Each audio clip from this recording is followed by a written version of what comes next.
आता बघूया टॉपनेट मोठ्या बातम्या। बीडमध्ये धनगर समाजाचा आज मोर्चा। धनगर समाजाची एसटी प्रवर्गातनं आरक्षण देण्याची मागणी। तर हैदराबाद गॅझेट लागू झाल्यानंतर बंजारा कोळी हे समाज सुद्धा एसटीतनं आरक्षणासाठी आक्रमक। पुण्यामध्ये आज कृषी महाविद्यालयासमोर बंजारा समाजाचं आंदोलन। तर नांदेडच्या किनवटमध्ये सुद्धा मोर्चा निघणार। एसटी प्रवर्गातनं आरक्षण देण्याची मागणी।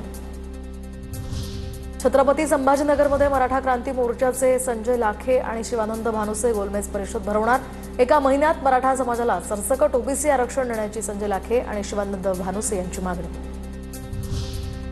राज ठाकरेंनी रेखाटलेलं व्यंगचित्र सामनात प्रदर्शित। शिवसेना सोडल्यानंतर पहिल्यांदाच राज ठाकरेंनी रेखाटलेलं हे व्यंगचित्र सामनात।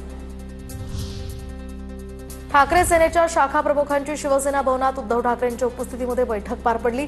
ठाकरेंनी शाखा प्रमुखांना मार्गदर्शन केलं। मनसेसोबतच्या युतीचा निर्णय लवकरच घेऊ, मात्र निवडणुकीच्या तयारीला लागा, ठाकरेंच्या सूचना।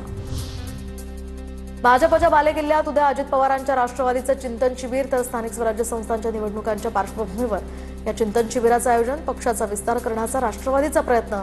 आजपासूनच पदाधिकारी नागपुरात यायला सुरुवात। मेहुल जैन कमलेश जैन यांच्या जामीन अर्जावर उद्या सुनावणी। तर जीएसटी घोटाळा प्रकरणात मेहुल जैन आणि कमलेश जैन यांना अटक।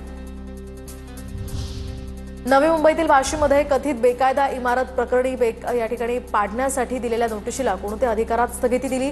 हायकोर्टाकडून एकनाथ शिंदेंच्या अधिकारांसंदर्भात विचारणा। याचिकेत बेकायदेशीर इमारत पाडण्याची होती विनंती। धाराशिवचे खासदार ओमराजे निंबाळकर यांचं व्हॉट्सअप बंद। सरकारविरोधी भूमिका घेतल्यानंतर आता त्यांचं व्हॉट्सअप बंद केल्याचा ओमराजे निंबाळकरांचा आरोप।